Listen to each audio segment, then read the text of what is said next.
Hey everybody and welcome to Rock Video Rental. We're continuing on with our Halloween marathon. And today we are talking about Eyes Without a Face from 1960, also known as Les Yeux sans visage, Oh which is my French. gosh. Wow. Nice job. I had to Google that and listen to the pronunciation because I don't know anything about French and I'll probably slaughter some of this stuff. Um, all the French that I know comes from hockey players' names. So I'll probably slaughter a lot of this. It was directed by Georges Franju, and the plot is a surgeon causes an accident which leaves his daughter disfigured and goes to extreme lengths to get her a new face. The cast, we got Pierre Brasseur as Dr. Ganessier. That's my guess. Alida Valli as Louise. Juliette Maniel as Edna Gruber. Alexandre Renault as Inspector Perot. And man, this is a first time watch for me. I've heard of this movie. Um, I've seen pictures of, Luis with the mask on, hmm like that creepy Well, blank white mask. well, no, it's not Luis. That was a difficult thing for me too. Luis was the his helper Oh, his person. helper lady. Yeah, gosh, what is? It's Christine or Christian or Okay, yes, you're right. and so the actress was Edith Scobe. I probably just butchered her name, but Okay, I now was you're going good with that. I'm I was gonna going call it good. I was going through the list of the cast and everything, and I was trying to find who played. I'm just going to call her Christine.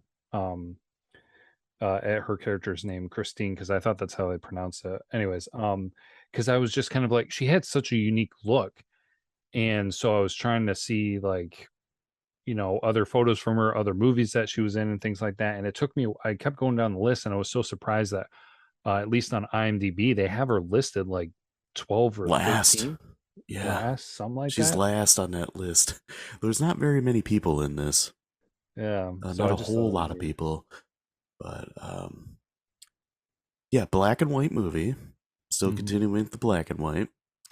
I don't think we have a color movie um, in this Hmm, marathon. Wait, interesting. House of Wax, that was color. Was it? I believe it was colorized, though, maybe. Maybe it was. I know it was one of the first 3D movies, so it's possible. Oh, yeah. I don't remember. It was such a while ago that we watched. I know. um, but yeah, let's just say that it was. Somebody probably call us out. But yeah, a first time watch, and this whole movie is in French, so lots of subtitles. Um, which is some of the reason why I mixed up names. Mhm. But yeah, um, man, this the makeup effects were really good in this movie. Yeah. Like her face was very disturbing The with all one the time you scars. saw it.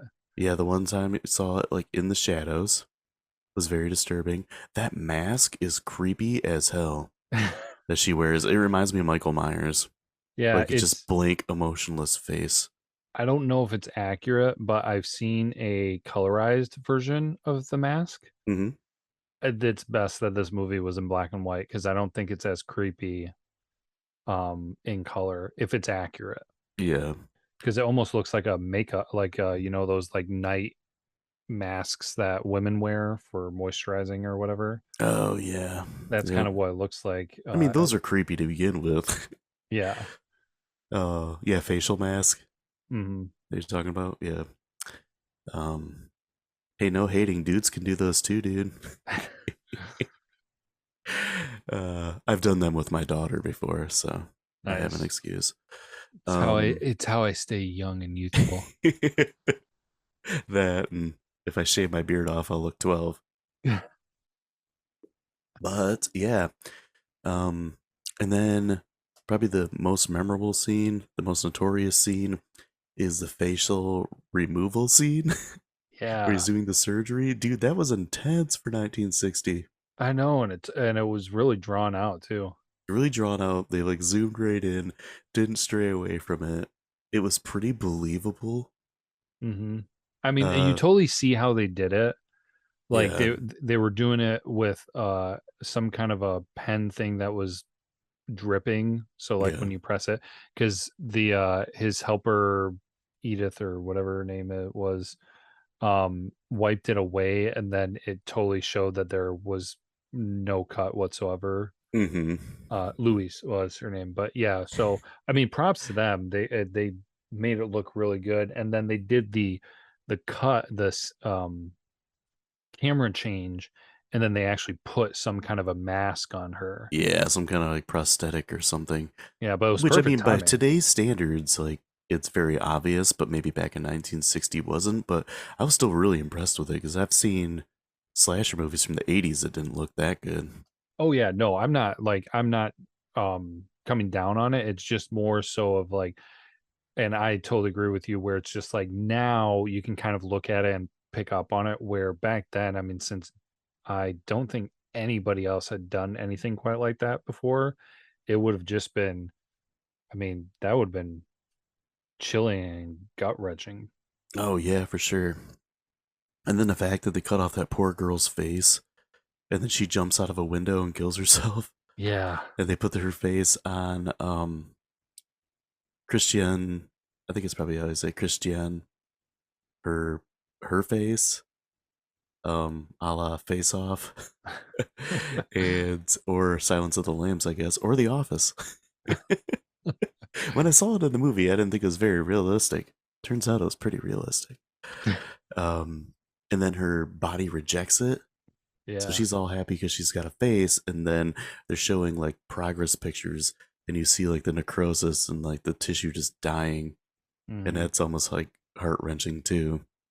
Like at the same time, you feel bad because you feel bad for the girl they harvested the face off from Yeah.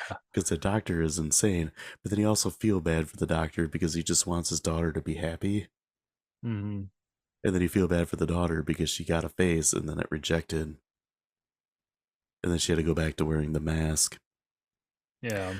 And it's not until they try it again that his daughter kind of sees it firsthand what's going on. And then she takes matters into her own hands, takes out Luis, or Louisa, or whatever her name was, the assistant, Hmm. and her father, the doctor. Yeah. And releases the girl. Yep. Releases the girl and all the animals that he had. Hmm. Yeah. Yeah, that was pretty intense. In the And first movie we have ever watched, at the end where it says Finn. But it was yeah, the first French movie we've watched. true. Um well, the so after uh Christiane, uh her she rejected the face transplant. Hmm. She got depressed again and everything, and was saying how she just wanted to for them to let her die. I Yeah. mean, that was kind of like a key turning point, because then she wasn't didn't seem like she was willing to go forward with it. And yeah, that was kind of interesting how that second time they were doing it, that they had her in the room but Hmm. not like prepped yet, Yeah. because the other time she was already on the other table, and I don't know, sedated maybe or something, ready to go to do the transplant. But um Yeah, I thought that was interesting too. And I guess without her being prepped, that the ending probably wouldn't have happened. mhm. Um, yeah, just the acting in this movie I thought was really good. Even though it isn't a different language, I thought everybody that was in it did a really good job. Um, the doctor was sympathetic yet creepy at the same time, and a good villain.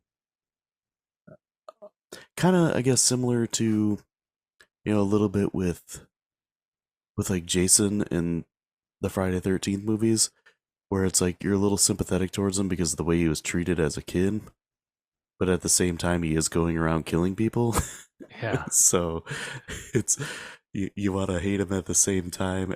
There's other slashers that I think of too, because this a little bit kind of dips into that slasher area.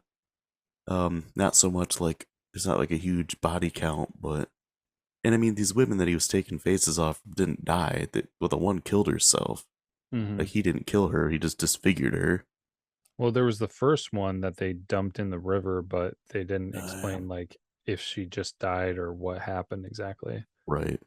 Yeah, no, it's an interesting comparison that you made with Jason, because the first movie that came to mind was Frankenstein, Mm-hmm. and how, it was a crazy scientist, crazy doctor trying to, do something weird with, human life and transplant and everything. Um, but then it made me think of kind of some of those other horror movies where there's some crazy doctor who's trying some unethical surgery or procedure or something. Um, so just I don't know if this was maybe the first kind of in that jo- uh, genre, really, but Yeah, I mean, there's a lot of mad scientist movies like you did, like you mentioned Frankenstein yeah. is one of those. But yeah, I guess kind of a different twist on it. And I thought it was Yeah. handled really well. And just I don't know, the performances in it were really solid. And the movie moved at a pretty good pace. It didn't really drag in some parts, which a movie that's subtitled really can. Yeah. Um, really artistically done. I mean, it's a French movie, you kind of expect that.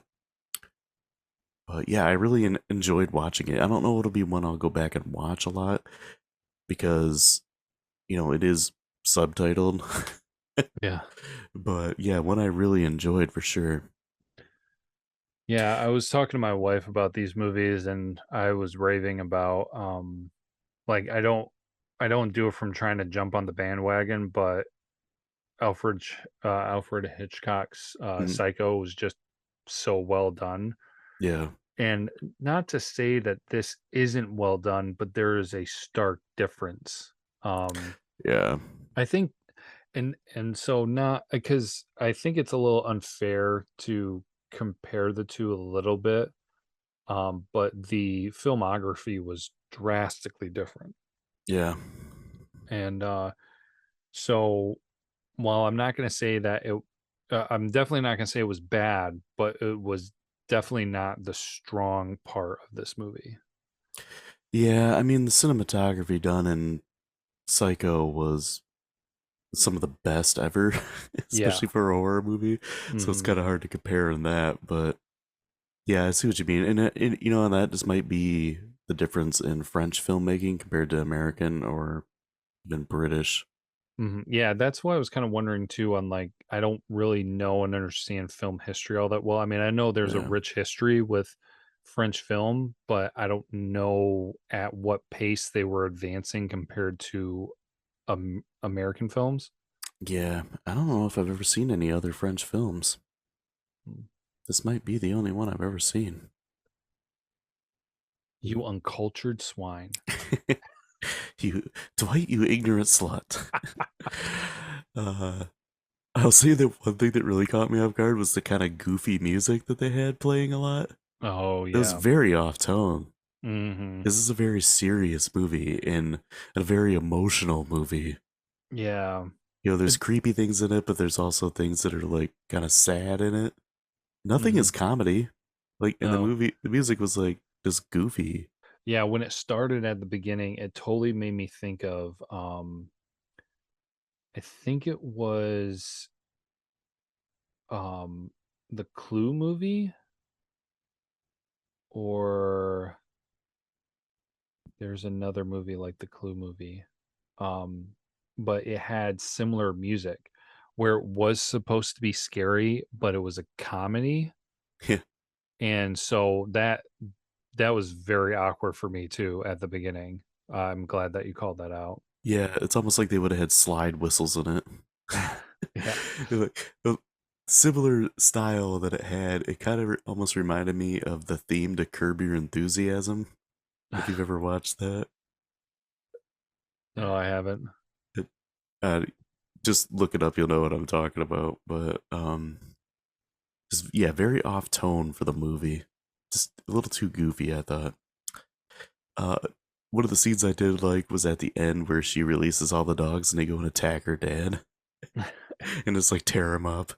Mhm. That was good to see like some dogs get their revenge. And then I was sad when I thought about it because this movie's from 1960, so all those dogs have been dead for like ever.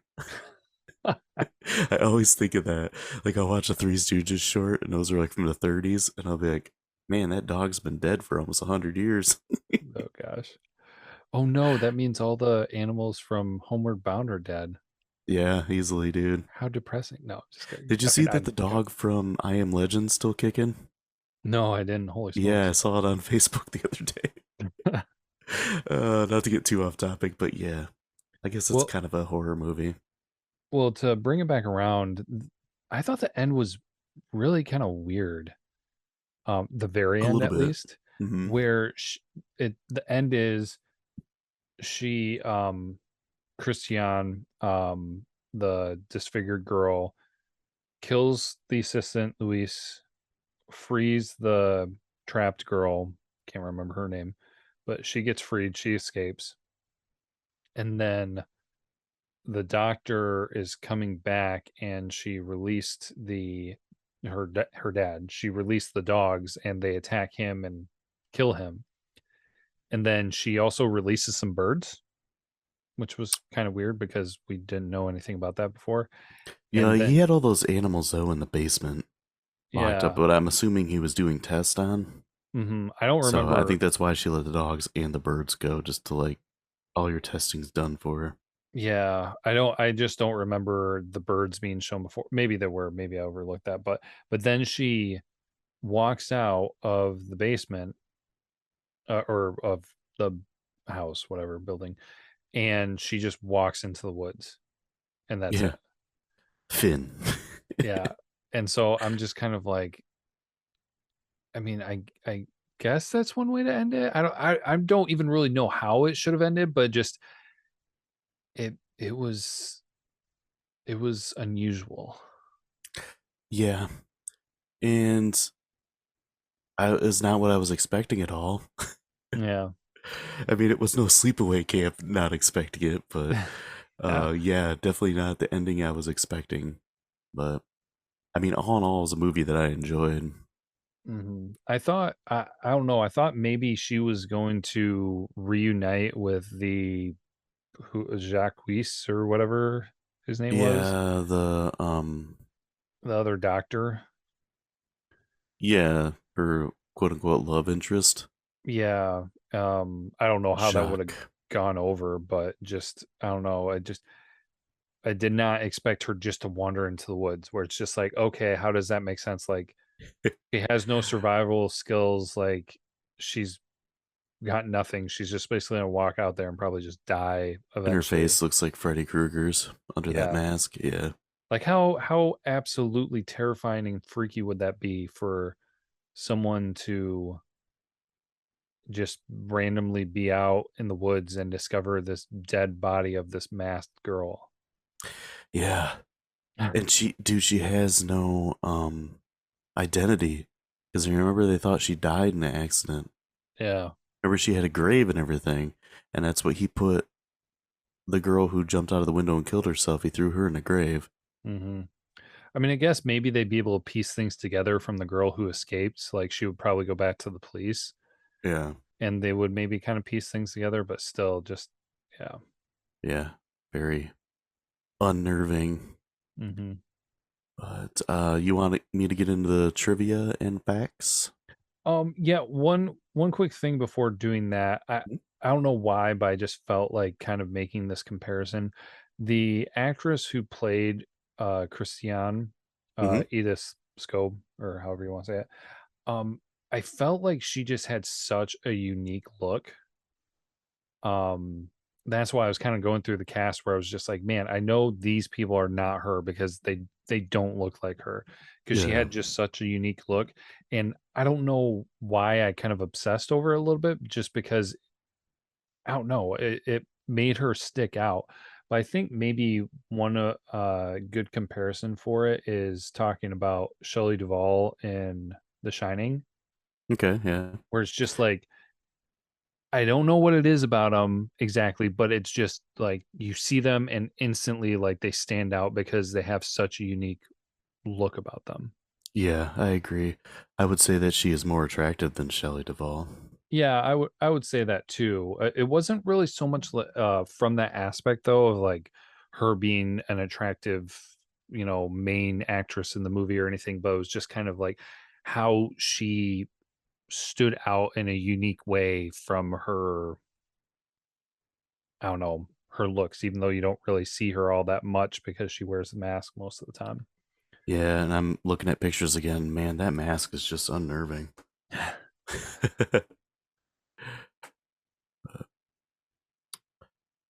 Yeah, she does have a very unique look, and she really didn't really do much acting wise, and I thought she was really good in this movie.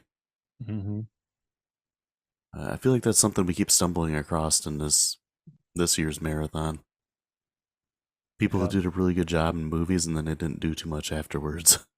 yeah. All right, so trivia and facts. Director John Carpenter once suggested that selecting the mask for Michael Myers in Halloween was influenced by the mask in this movie, Hmm.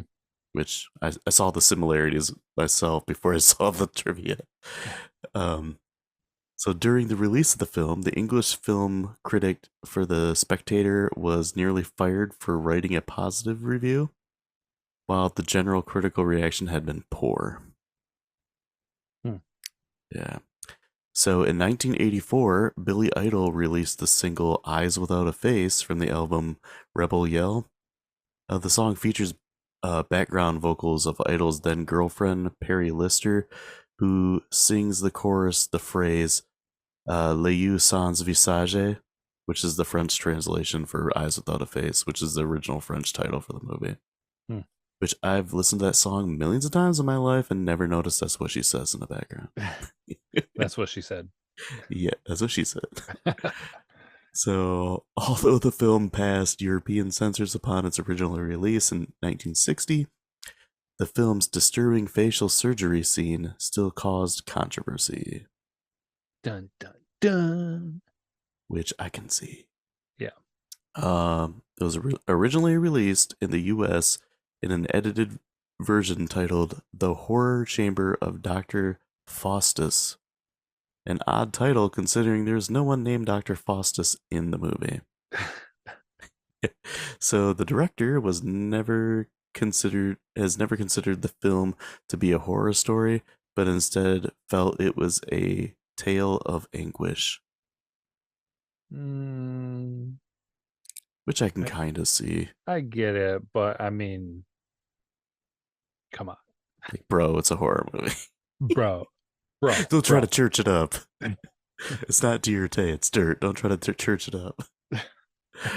Uh, and the last thing I got is this movie's budget was $58,000 and it made 60,000 in the box office. That might be the lowest budget and box office that we've ever done, except for Uh, maybe Miami Connection. well, the a bucket of blood was 50,000 and it made 180,000. We don't have information for Dracula, but Nosferatu made 19,000.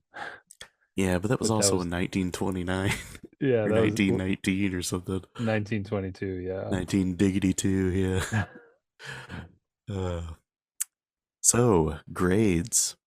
IMDb, Rotten Tomatoes, what do you think they are? IMDb 7.3. 7.6. Critic 71%. Dude, 98. Holy, what the crap? Yeah. Audience, no way is this in the 90s. Let's go with 88%. You're close as 87. Okay. Yeah, this is widely considered a classic and a great French horror film. Hmm. Um, I guess I have seen another French movie because I've seen the movie Martyrs, which is also a horror movie, and it is completely different than this. Let's just say that. Martyrs is pretty intense. It's amazing, but it's intense. Um, uh, it's one of those, like, if you've seen some extreme horror movies, you might like Martyrs. But if Okay. you haven't, like, stuff going on, and it might be offsetting for you. But yeah, great for this movie. Yeah, like I said, this is my first time watching it. I've wanted to watch it for a while, and I added it to this list because I thought it fit in with everything else we were doing, and it gave me a reason to force me to watch it. Usually, I'm not huge on subtitled movies. I mean, I like to watch the original Japanese versions of Godzilla movies, but I mean, other than that, it takes a lot for me to get to to watch a subtitled movie.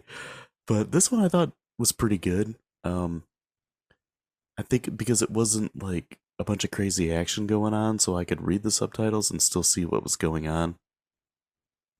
Uh, It was you know, also slower paced. So I yeah, mean not it like was a slower terrible. burn, but not like a boring movie. Mhm. Um, I can appreciate a slow burn because I mean Halloween is probably my favorite movie, and that's a pretty slow movie. Yeah. But it pays off, and I felt like this one had some things that were really good in it. It had some other things that were a little wacky, like the musical choice. The ending was a little strange, Mhm. and maybe that's just lost in translation for us because we're idiot Americans and not French. uh, but yeah, it's a movie that I enjoyed, and I do believe it deserves to be in the Criterion Collection, which it was. Um, and yeah, it's I would say it is definitely is a classic horror movie. So I lean it on a 4 out of 5, just because it is subtitled and I feel like it's one of those movies I have to be in the mood to watch. Mhm. But if somebody was into classic horror, I would suggest this movie. Yeah.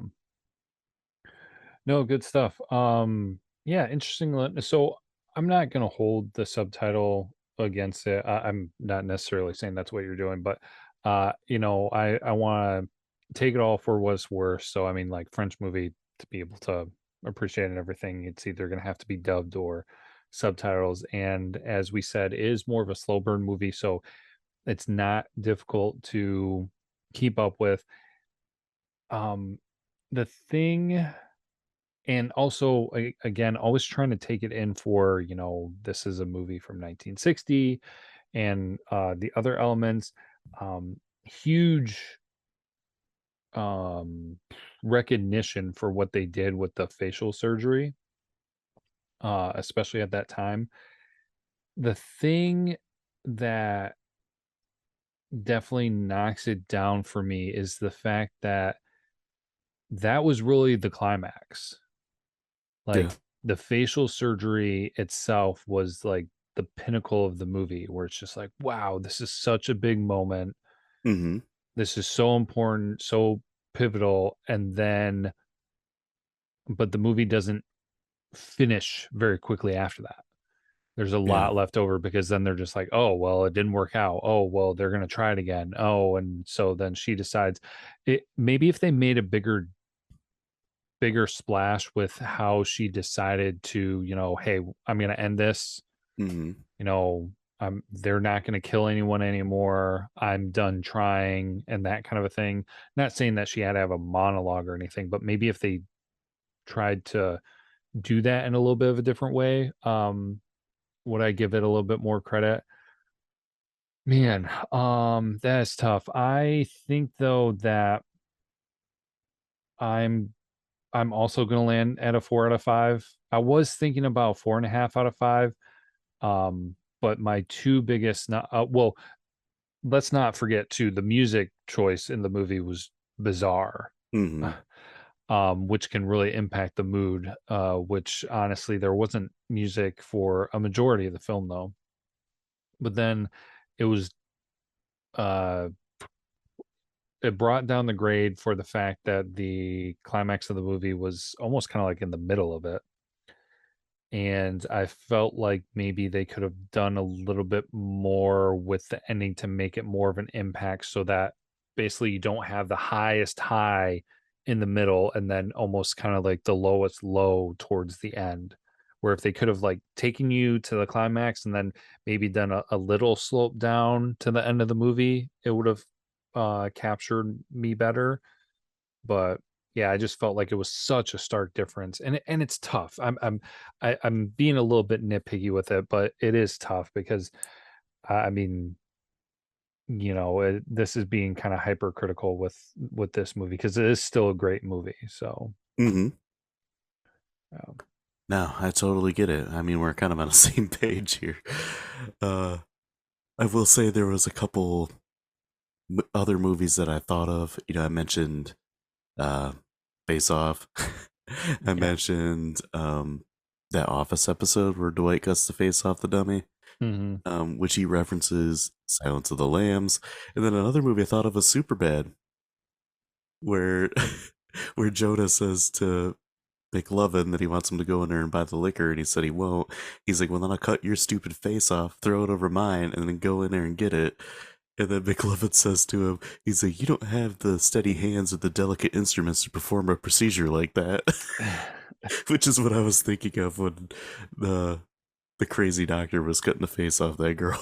I was like, wow, he's got the steady hands and the delicate instruments to perform this. nice.